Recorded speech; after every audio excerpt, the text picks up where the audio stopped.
back here. I told Stephanie Stavelin that I would have her come up and testify. So Stephanie, are you able to get to the phone, all right?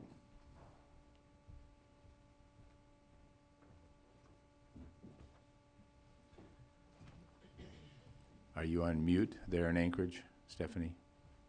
Hi, I think it just took a second to unmute. Can you hear me now? We can hear you loud and clear now. Please give us your name and affiliation and testimony, please. Yep, my name is Stephanie Stavelin, and I'm affiliated with a nonprofit called Priceless up here in Anchorage. And I just wanted to talk briefly about the amendments to Senate Bill 91 regarding sex trafficking. So I'm a social worker here in Anchorage, and I've been engaging in anti-trafficking efforts since about 2013. I previously served as a mental health clinician working with victims of sex trafficking, and I'm now employed as the Director of Survivor Care at Priceless. We're a nonprofit in Anchorage who serves survivors of sex trafficking in the state of Alaska. I first wanted to thank Senator Coghill and all of you who are involved in addressing the much-needed revisions to the sections of Senate Bill 91 that unintentionally created some loopholes for traffickers when it was first passed.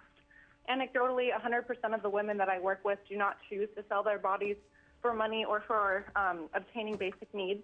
They're not allowed to choose what sex acts to perform or who to perform them with. They're often forced and coerced. The women that I work with are victims of extreme psychological abuse and manipulation, as well as physical and sexual assault.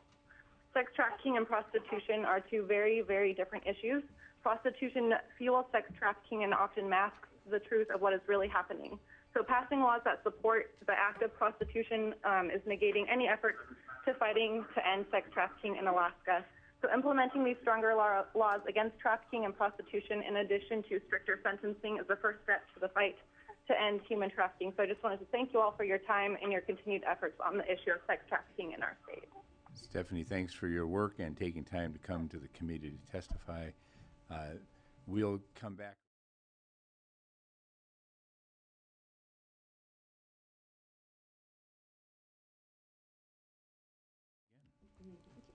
Right now, I have Crystal Godby up. So with the Community United for Safety and Protection, thank you very much for coming here. And I was going to go to Kenai, and I lost the police up there. So my apologies.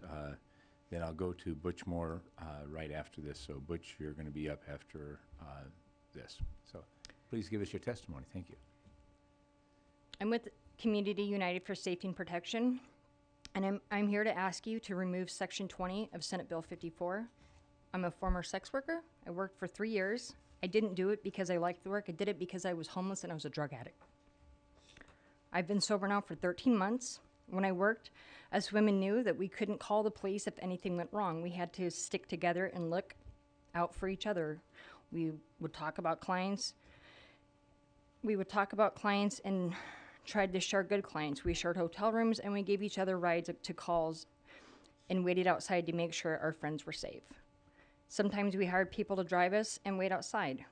When you turn our safety measures into felonies, it makes us less safe. People don't want to look out for each other. It means people don't want to look out for each other if it means catching a felony, and it puts our lives in danger. If Jackie Goodwin had someone waiting outside for her, she might be alive today. I've given a similar testimony to the Criminal Justice Commission this summer, and it surprises me to see this bill is attacking our safety now. Please remove Section 20. And I also would like to say, since Senate Bill 91 has came through, I really encourage you guys to listen to what they have to say. I actually have a Class B felony on my record, and what I have seen is when I was in jail, we would have repeat offenders. Girls that would come in every other week. And since Senate Bill 91 has been through, probably about 75% of those women are at home now. They have jobs, they have kids, they're married. So it's working. It just, it takes time for things. So thank you. Crystal, thank you very much for your testimony. And I think that we tried to address your question in there, but we'll certainly be open to further discussion. And I know that Terra is going to be up also to testify. Thank you very much. Thank you.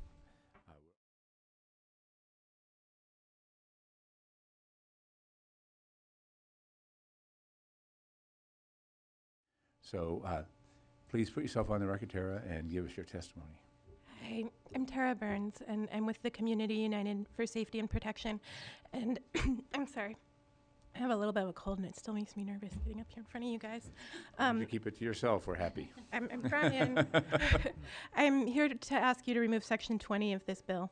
I first became interested in policy around sex trafficking when I was 16, and a district attorney in Fairbanks decided not to charge my father with trafficking me because they thought that juries at that time did not like teenage prostitutes. Since that time, I spent about 2 decades working in the sex industry before I retired. I completed my graduate research at UAF on the lived experiences and policy recommendations of people in Alaska's sex trade as part of my master's degree. That research now has been replicated at Brown University, and I travel all over the world talking to people about sex work and sex trafficking policy and research. Most recently, I was in England, where I spoke at Cambridge Union, and I advised researchers with Amnesty International.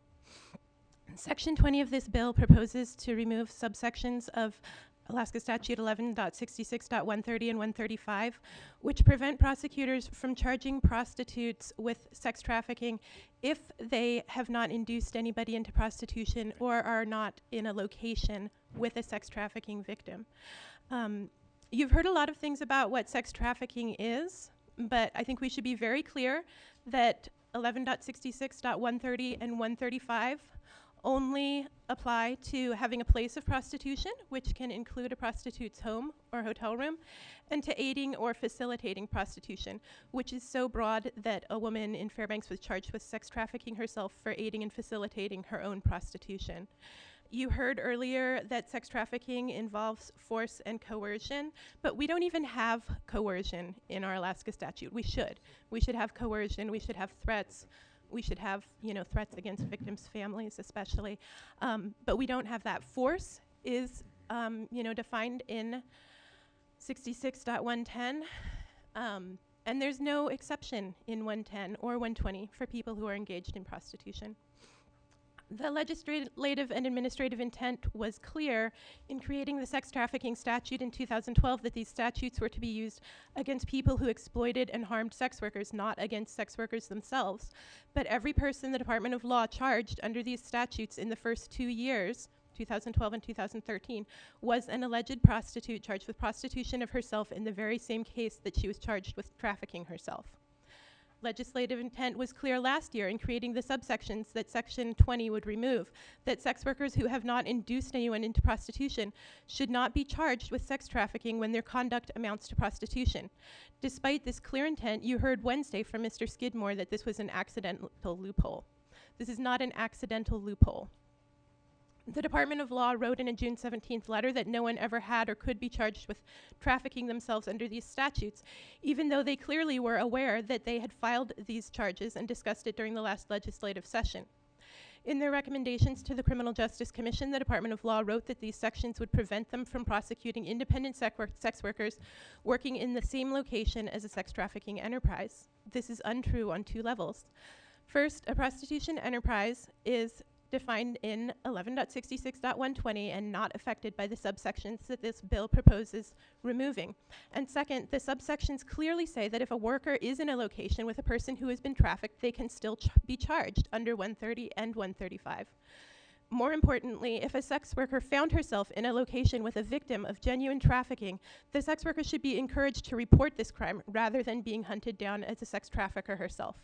Sex workers and clients of sex workers are usually the first responders in sex trafficking situations, and your responsibility to public safety demands that these people not face felonies for reporting these situations to law enforcement. 11.66.130 and 135 are so broad that they even define many sex trafficking victims as sex traffickers. I can tell you of at least one case where the subsections this bill proposes removing worked as intended, and a victim of violent sex trafficking was able to make a report after she was assured that she and other victims could not be charged with trafficking for driving each other to calls or taking pictures of each other for ads. But you have not heard of any cases where a perpetrator was harming someone and could not be charged with it because of these subsections. Removing these subsections is not based on any evaluations of how they have impacted public safety or cases that weren't charged or were reported because of it. This is a strong departure from the evidence-based nature of SB 91 that should not be permitted to move forward. Although the trafficking statute was not in existence when I was a juvenile trafficking victim here in Alaska, back then it was part of the SAM laws. If it had been, these subsections would have allowed sex workers who were my coworkers to report my abuse so that I would not have continued being trafficked for 3 years. Removing these sections puts sex workers and sex trafficking victims at risk.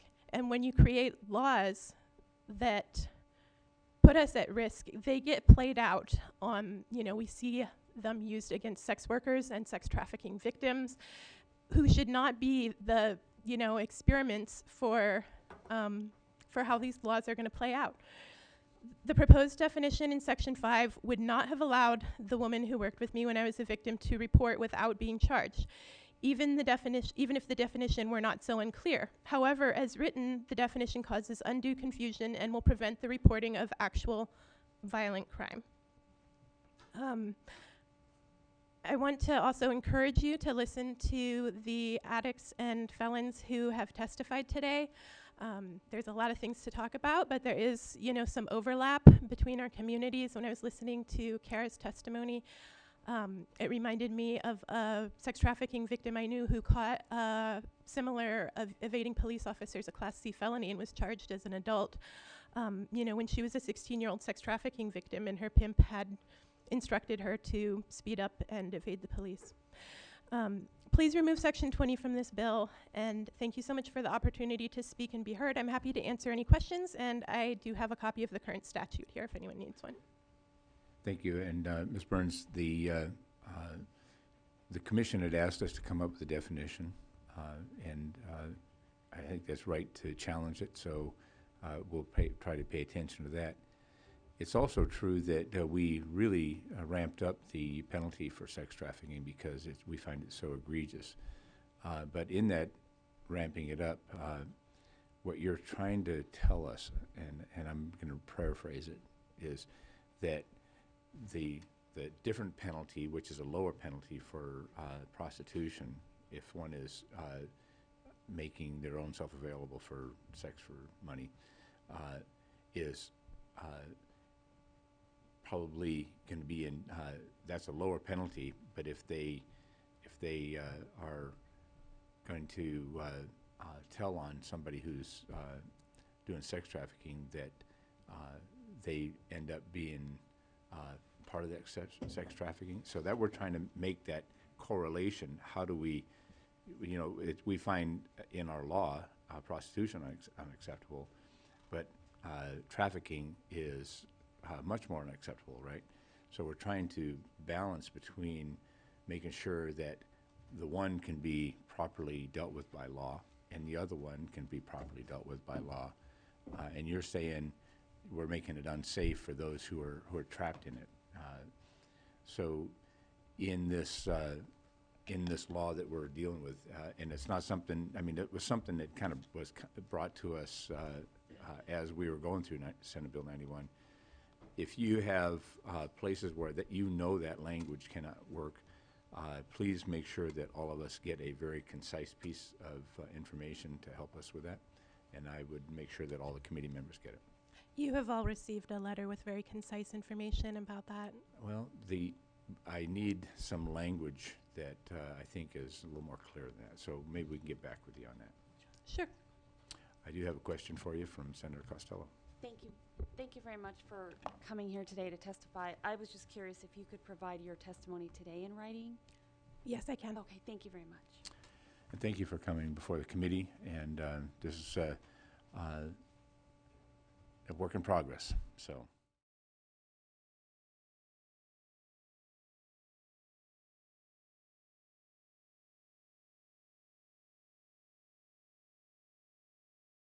Thank you very much. We can go back to Anchorage. We have Donna Thompson online at this point. Donna, are you able to hear us, and are you still there? Yes, sir. Please put yourself on the record and give us your testimony. Thank you. My name is Donna Thompson, and I represent Priceless, Alaska. And Priceless speaks from a platform of firsthand experience of working closely with law enforcement and dozens of victims. Our own internal data, as well as watching national trends, gives me the confidence to say that the horrific crime of sexually exploiting others for profit is growing at an alarming rate. It is the fastest growing crime in our nation and in our state. We have watched with horror as the crime has moved into the gang world and internet recruiting via apps, social media, and online gaming that allow access, recruitment, grooming, and exploitation of our young people by total strangers. Our children are at risk to be groomed and recruited in becoming the new commodity for what is now a $100 billion sex industry. As our laws stand, they are woefully inadequate to deter traffickers from committing this crime in our state.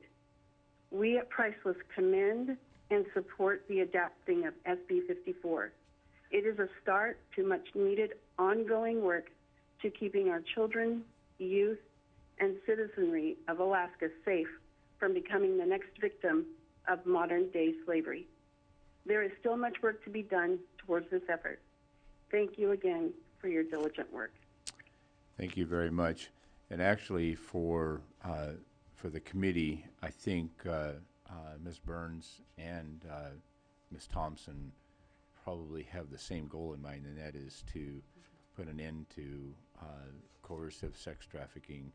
I think one comes at it from a very different approach, and that is how to make sure that those who are involved in the sex industry on purpose can actually tell on those who are coercing people. And so I think that that's a good focus. And Donna, I want to thank you for your work, and Stephanie as well.